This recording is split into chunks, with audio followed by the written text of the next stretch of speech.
Halo, selamat pagi pemirsa di Kota Medan, Riau, Palembang, dan daerah lain di Sumatera. Selama 30 menit ke depan kami akan mengabarkan informasi menarik dari wilayah Sumatera dan sekitarnya bersama saya Jasmine Rahmadi. Inilah kabar Sumatera.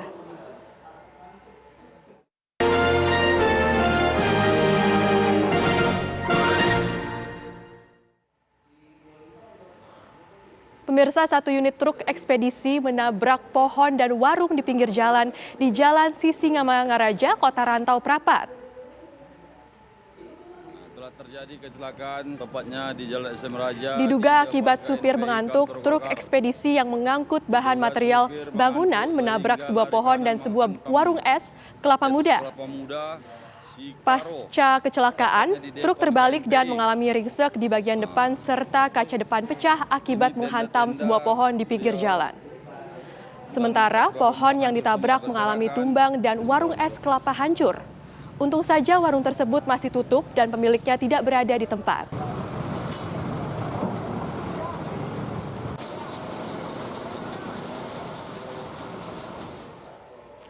Truk pembawa pompa beton menabrak tiang listrik di persimpangan Jalan C Batanghari, Kota Medan, Sumatera Utara.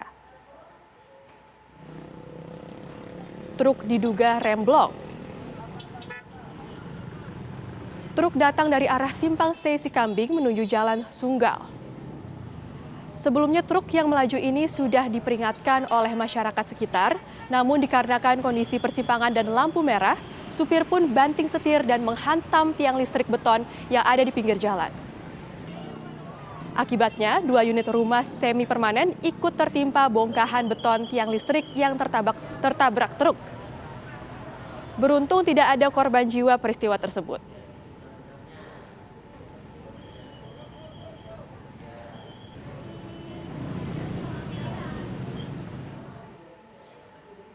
Pemirsa, seorang aparatur sipil negara Pemkab Sijunjung, Sumatera Barat ditangkap polisi akibat bermain judi online. Dalam penggeledahan, polisi menemukan uang tunai dan 3 ponsel yang digunakan untuk berjudi.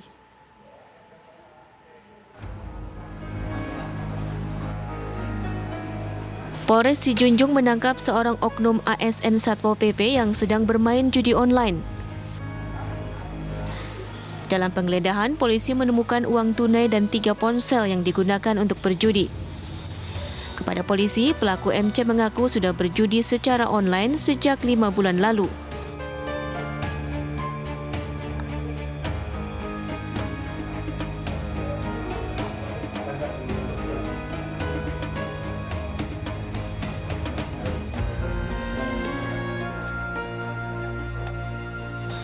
Pelaku kini telah ditahan di Mapolres Sijunjung dan terancam hukuman di atas 10 tahun penjara. Dari Sijunjung, Sumatera Barat, Beni Roska, TV One mengabarkan.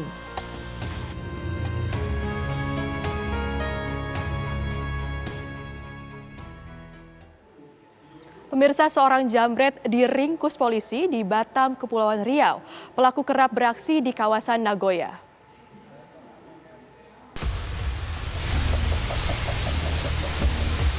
Inilah aksi penjambretan di kawasan Nagoya dan Jodoh, Kota Batam.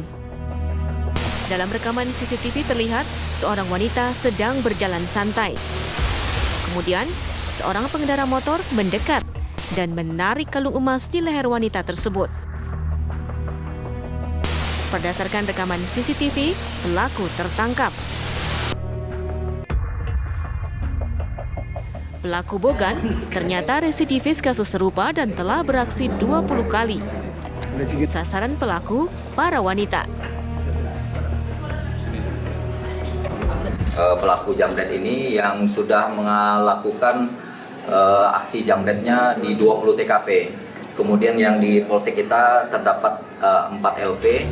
Terjadi lagi di LP Atas perbuatannya, pelaku terancam hukuman 9 tahun penjara. 20 TKP. Dari Batam, Kepulauan Riau, Alboin TV One mengabarkan. Pemirsa, pembunuhan sadis dilakukan oleh seorang pria terhadap keponakannya sendiri saat sedang proses belajar di kelas. Berikut penelusuran kronologis di tempat kejadian perkara oleh reporter Nofri Afandi dan juru kamera Ferrari Narotama di Sei Semayang, Kecamatan Sunggal, Deli Serdang. Ya pemirsa, saat ini saya berada langsung di tempat kejadian perkara yang merupakan SD Baiti Janati yang berada di Sunggal, Deli Serdang, di mana pada Selasa kemarin di sini terjadi tindak pembunuhan terhadap siswa kelas 6 sekolah dasar yang berinisial SRB yang ditikam oleh pamannya sendiri yang berinisial R. Di mana kejadian ini terjadi pada Selasa pagi kemarin sekitar pukul 8 pagi ketika proses belajar mengajar ini baru saja berlangsung, di mana sang paman langsung mendobrak pintu kelas dari SRB dan menuju ke SRB dan langsung menikam ponakannya tersebut. Kemudian ia pun langsung melarikan diri dan hingga kini tim dari Polsek Medan Sunggal masih terus memburu pelaku dan diketahui kendaraan milik pelaku sudah diamankan. Dan saya akan langsung berbincang dengan Kapolsek Medan Sunggal, sudah ada Kompol Chandra Yuda Pranata. Selamat sore Bapak. Selamat sore. Ya Pak, mungkin bisa dijelaskan seperti apa kronologis dari tindak pembunuhan ini? Ya, dapat kami jelaskan pada hari Selasa tanggal 9 Agustus 2022 sekira pukul 8 telah terjadi tindak pidana penikaman yang mengakibatkan meninggal dunianya adinda kita berinisial R, SRB oleh pamannya berinisial R. Yang mana kejadian tersebut dapat kita lihat di samping sini. Ini TKP-nya, pelaku langsung mendobrak pintu ini dan langsung menikam seketika kepada adinda kita berinisial SRB. Mungkin kita bisa masuk Pak ke dalam untuk melihat langsung di mana duduk dari SRB begitu. Dapat kita lihat posisi duduk di sini. Posisi duduk di sini. Nah, pelaku langsung dari depan masuk ke dalam, langsung menikam. Setelah itu langsung lari dia, melarikan diri. Ini di bawah masih ada bercak darah yang kita ini kan seperti itu. Ya. Kemudian saat proses belajar mengajar, guru yang saat itu sedang mengajar seperti apa Pak responnya atas masuknya sang paman? Yang pertama dia kaget pastinya dan tidak terduga karena langsung masuk, berlari dia. Berlari langsung menikam, setelah itu langsung kembali lagi. Langsung berlari lagi seperti itu. Baik, terima kasih Kompol Chandra Yuda Pranata atas informasinya. Itu tadi pemirsa bahwa diketahui hingga kini pelaku masih terus diburu oleh tim Polsek Medan Sunggal dan diketahui kendaraan juga sudah diamankan dan motifnya sendiri hingga kini belum diketahui meskipun dikatakan bahwa sebelumnya sang pelaku juga sudah mengidap penyakit kejiwaan begitu.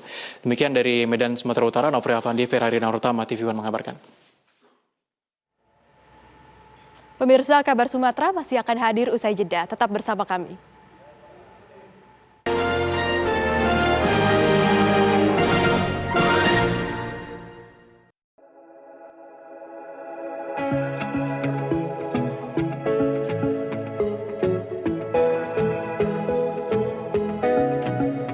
Aktual, faktual, dan lengkap adalah landasan sebuah berita menghasilkan perspektif secara tepat. Dengan dukungan teknologi terkini, hadir untuk Anda tvOneNews.com sebagai platform terintegrasi antara broadcast newsroom dan media digital. Akses segera tvOneNews.com melalui website maupun smartphone Anda berbasis Android dan iOS. tvOneNews.com. Kamu lagi chatan sama siapa sih sayang? Kok serius banget? Aku lagi nonton sinetron Mas di TV streaming. Habis aku males nonton di TV kita, gambarnya banyak semut. Sayang, sekarang kan siaran TV udah digital. Tinggal dipasangin set-top box-nya, langsung nyala. Ih, keren banget Mas. Aku pindah nonton di TV aja. Lebih enak nonton di TV kan daripada di handphone, nanti sakit matanya. Udah gitu siaran TV digital ini banyak banget pilihan programnya. Bersih gambarnya, jernih suaranya, canggih teknologinya. Siarannya gratis dan nggak pakai kuota internet. Sukseskan migrasi digital, siaran TV digital. Keren! tvOneNews.com, portal web terintegrasi, aktual, cepat dan lengkap, menyajikan berbagai informasi dengan inovasi digital terkini, berbagai kanal unggulan untuk Anda kunjungi, news, daerah, lifestyle, religi, dan kanal khusus G20. tvOneNews.com, aktual, cepat dan lengkap, layanan konten digital terbaik untuk Anda.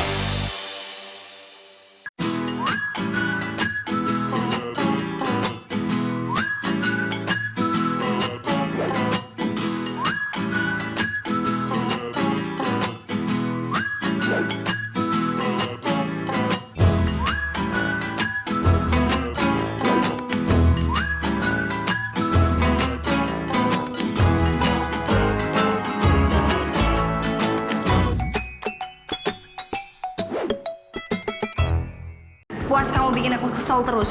Aku salah apa lagi sih sayang? Bukan kamu mas, ini TV-nya nih berbayang terus. Aku udah beliin kamu set-top box TV buat nonton siaran TV digital. Kau pasangin ya. Kalau TV kita udah digital, tinggal di-scan ulang aja. Gampang kan? Siaran TV digital itu pilihan programnya banyak, bersih gambarnya, jernih suaranya, dan canggih teknologinya. Siarannya gratis sayang, dan nggak harus pakai kuota internet.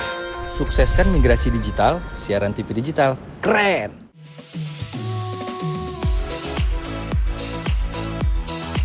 Agar tubuh menjadi sehat, diperlukan motivasi.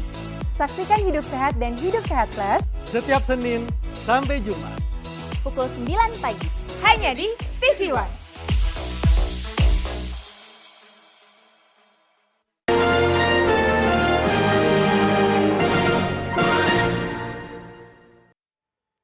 Anda kembali di Kabar Sumatera. Pemirsa, tim gabungan melakukan inventarisir terhadap orang-orang yang terindikasi terpapar paham radikal pasca penangkapan 9 terduga teroris di Kabupaten Aceh Tamiang, Aceh. Hasil dari pemeriksaan, ratusan orang dilakukan kegiatan baiat dan ikrar setia kepada pemerintah Negara Kesatuan Republik Indonesia atau NKRI.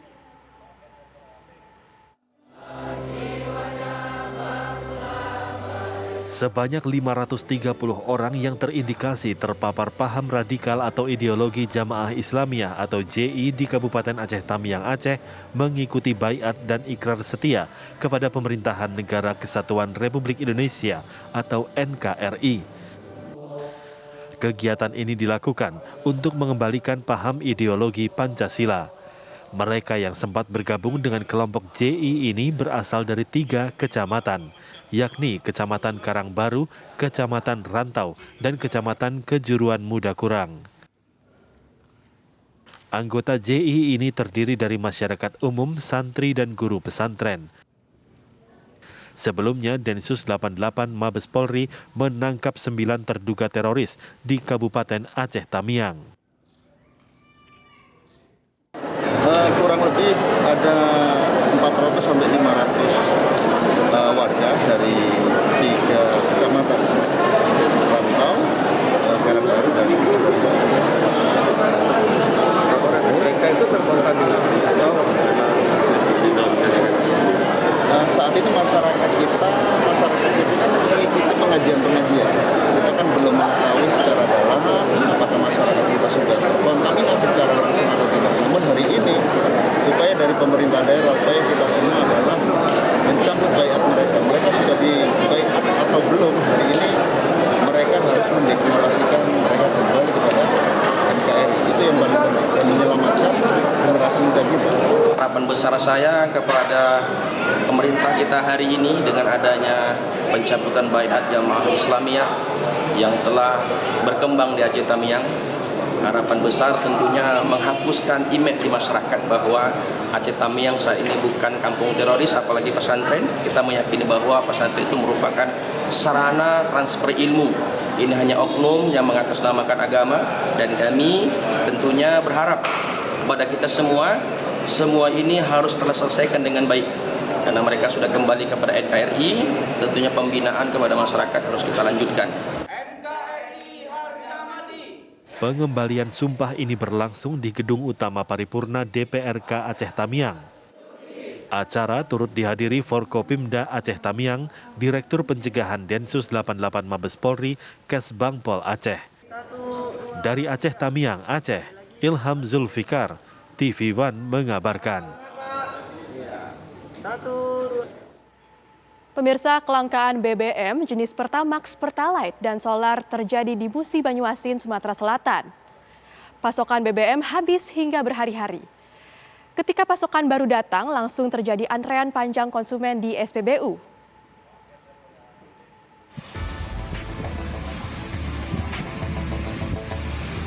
Inilah kondisi Kamis pagi di salah satu stasiun pengisian bahan bakar umum SPBU di Musi Banyuasin, Sumatera Selatan.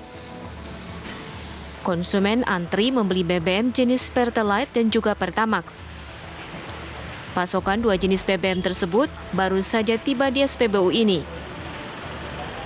Ini yang memicu antrean panjang pembeli. Karena sebelum pasokan baru datang, terjadi kekosongan Pertamax hingga selama 5 hari. Jadi selama ini kosong Pertamax? Kosong. Warga susah nyari Pertamax nih? Iya. Terus begitu datang langsung diserbu atau gimana? Langsung diserbu.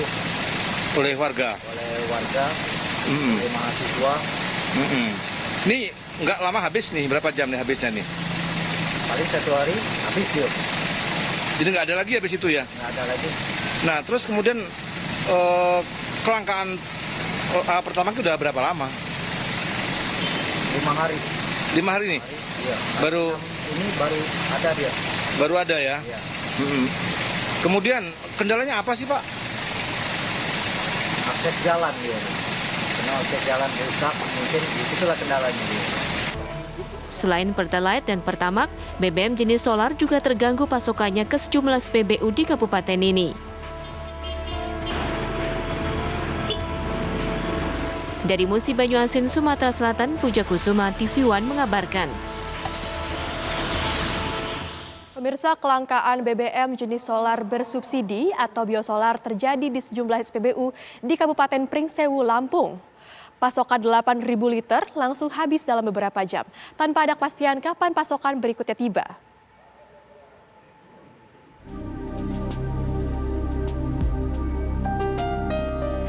Pasokan BBM jenis solar bersubsidi biosolar kosong di sejumlah stasiun pengisian bahan bakar umum di Kabupaten Pringsewu, Lampung.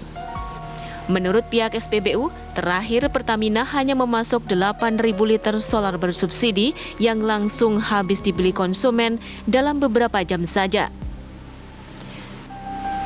Pihak SPBU tidak bisa memastikan kapan pasokan solar berikutnya tiba. Dari pukul 12 lewat 15 tadi kosong, habis. Ya. Itu pengiriman berapa pasokan setiap harinya? Pengiriman 8 untuk hari ini. 8 hari ini. Itu habis cuman berapa waktu, berapa jam? Dibilang dari jam 6 sampai jam 12 habis 8.000 ya. liter. Iya. Ya. Terus untuk pasokannya biasanya pengirimannya berapa sih tiap harinya? Kalau di kode 18 ini 16, 8 seperti itu. Enggak harus pengiriman. 16 tidak. Terus untuk hari ini pengiriman kapan lagi? Bisa nanti malam, ya kita tidak bisa menyentuhkan jam gitu dari pihak Pertamina. Itu terjadi keterlambatan pengiriman? Iya, bisa. Kalau masalah teknis kenapa bisa terlambat kita kurang paham juga, Pak. Menyusul kosongnya biosolar, konsumen yang butuh terpaksa beralih ke solar non-subsidi Dexlite. Pengguna Dexlite juga semakin bertambah setelah Pertamina menaikkan harga solar kualitas tertinggi Pertamina Dex, sehingga konsumen Pertamina Dex juga banyak yang beralih membeli solar Dexlite. Dari Pringsewu, Lampung, Pujian Syah, Nanang, TV One mengabarkan.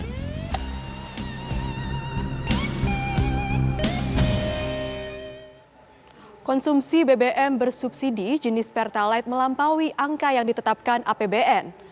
APBN menganggarkan subsidi Pertalite 23 juta kiloliter dan sementara konsumsi masyarakat diperkirakan sampai 28 juta kiloliter. Berikut penjelasan Menteri Keuangan Sri Mulyani. Volume untuk Pertalite itu 23 juta kiloliter. Nah sekarang ternyata sampai dengan Juli itu volumenya itu banyak banget naik. Sehingga estimasi menurut Pak Menteri SDM DPR waktu itu realisasinya itu bisa sampai 28 juta kiloliter. Padahal kita anggarannya itu cuma 23 juta.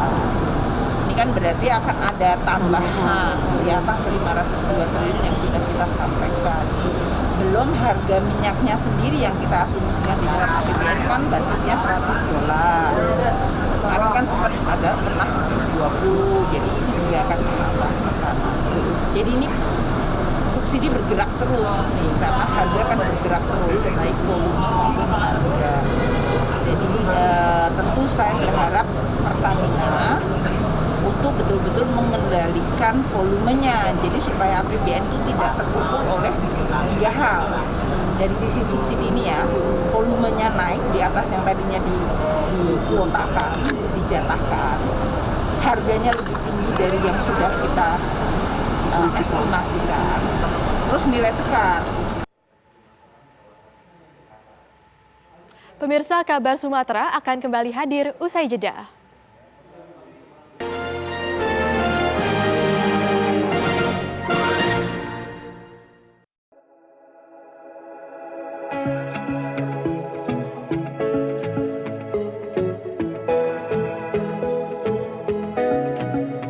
Aktual, faktual, dan lengkap adalah landasan sebuah berita menghasilkan perspektif secara tepat. Dengan dukungan teknologi terkini, hadir untuk Anda tvOneNews.com sebagai platform terintegrasi antara broadcast newsroom dan media digital. Akses segera tvOneNews.com melalui website maupun smartphone Anda berbasis Android dan iOS. tvOneNews.com. Kamu lagi chatan sama siapa sih sayang? Kok serius banget?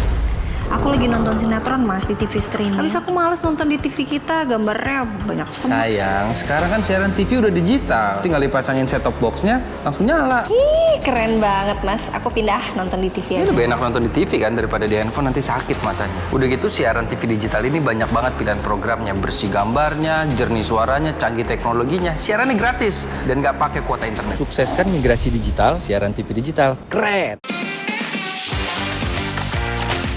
tvOneNews.com, portal web terintegrasi, aktual, cepat dan lengkap, menyajikan berbagai informasi dengan inovasi digital terkini, berbagai kanal unggulan untuk Anda kunjungi, news, daerah, lifestyle, religi, dan kanal khusus G20. tvOneNews.com, aktual, cepat dan lengkap, layanan konten digital terbaik untuk Anda.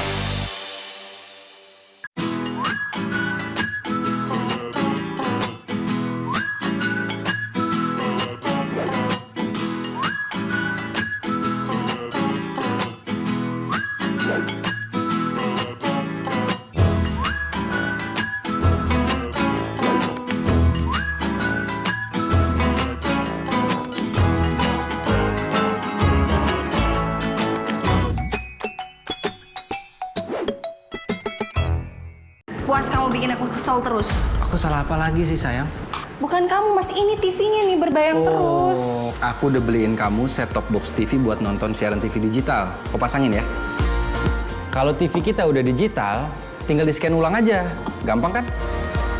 Siaran TV digital itu pilihan programnya banyak, bersih gambarnya, jernih suaranya, dan canggih teknologinya. Siarannya gratis sayang, dan nggak harus pakai kuota internet. Sukseskan migrasi digital, siaran TV digital. Keren!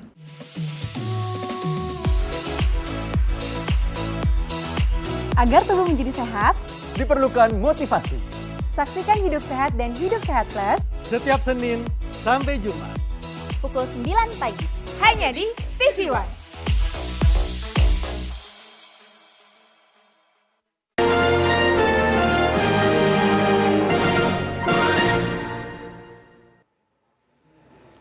Pemirsa, pasca ditetapkannya 4 tersangka oleh Mabes Polri, motif kasus pembunuhan Brigadir Yosua kini menjadi tanda tanya besar bagi pihak keluarga juga publik.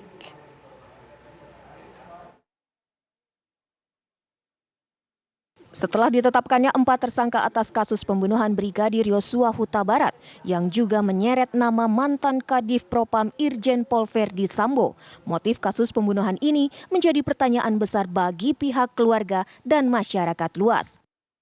Menurut Menko Polhukam Mahfud MD, motif pembunuhan tersebut hanya layak menjadi konsumsi orang dewasa.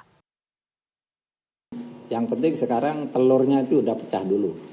Itu yang kita apresiasi dari Polri. Soal motif biar nanti dikonstruksi hukumnya, karena itu sensitif, mungkin hanya boleh didengar oleh orang-orang dewasa. Biar nanti dikonstruksi oleh polisi, apa sih motifnya, ini kan sudah banyak. Menanggapi hal tersebut, keluarga Brigadir Yosua meragukan jika motif yang menjadi konsumsi orang dewasa tersebut melibatkan perselingkuhan almarhum Yosua. Ayahanda Brigadir Yosua Samuel Huta Barat menyatakan menyerahkan sepenuhnya penyelidikan lebih lanjut terkait hal tersebut. Kalau soal motif, saya belum ada komunikasi dengan pengacara kita, belum sama Pak Komarudin Simanjuntak. Tapi menurut prediksi saya, apapun alasan Pak Ferdi Sambo itu rasanya sudah dalam keadaan bohong semua lah. Sedangkan yang pertama aja skenario-nya bohong. Ini nanti yang ini lagi. Tapi kita tunggulah hasil dari penyidikan tim khusus yang sudah dibentuk Pak Istisi. Brigadir Nofrian Syah Yosua Huta Barat tewas di kediaman rumah dinas mantan Kadif Propam Irjen Verdi Sambo. Buntut dari peristiwa ini, Mabes Polri menetapkan 4 orang tersangka termasuk diantaranya Irjen Pol Verdi Sambo. Dari Muaro Jambi, Bayu Alfarizi, TV One mengabarkan. Pemirsa, 6 orang pengirim pekerja migran ilegal ditangkap polisi di Batam, Kepulauan Riau. Para pelaku mengirim pekerja migran ke Malaysia.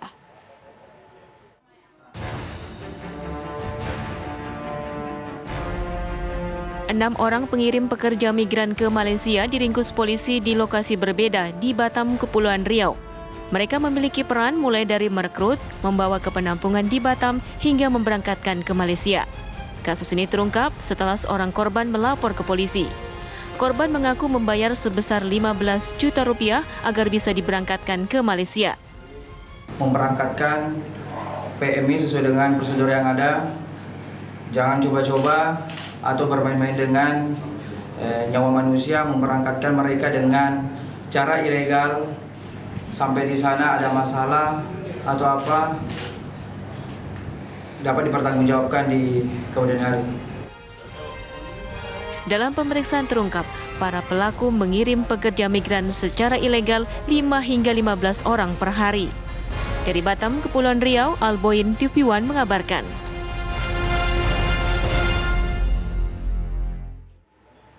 Komplotan pencuri diringkus polisi saat akan kabur melalui pelabuhan Bakaheni, Lampung. Mereka mengincar kantor perusahaan dan gudang industri.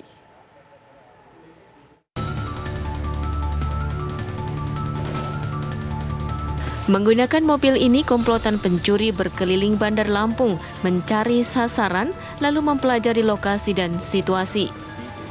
Mereka mengincar kantor perusahaan dan gudang industri.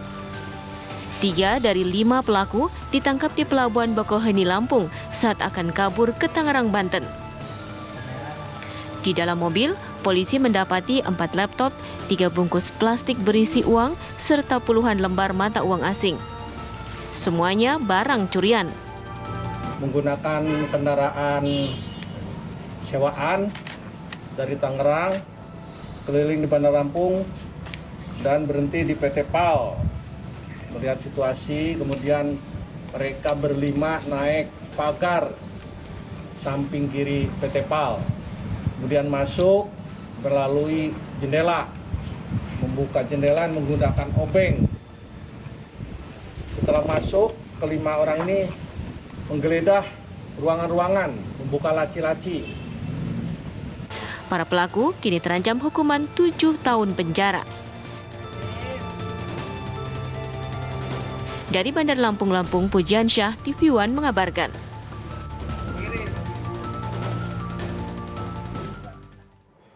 Dua ASN di Dinas Kesehatan Muara Enim, Sumatera Selatan ditetapkan sebagai tersangka oleh Kejaksaan Negeri Muara Enim.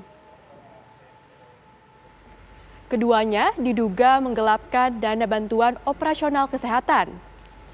LH adalah Kepala UPTD Puskesmas Sukarami, Kecamatan Sungai Rotan, Kabupaten Muara Enim tahun 2020. Sementara ONY adalah Bendahara Bantuan Operasional Kesehatan tahun 2020. Modusnya mereka mencantumkan biaya operasional dan pembayaran honor kegiatan fiktif, belanja barang habis pakai alat kesehatan COVID-19 fiktif, dan perjalanan dinas yang juga fiktif.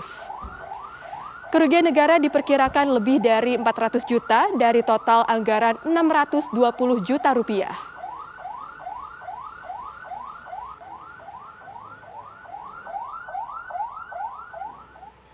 Pemirsa, kabar tadi mengakhiri kabar Sumatera hari ini. Saya Jasmine Rahmadi beserta kru yang bertugas undur diri dan selamat pagi.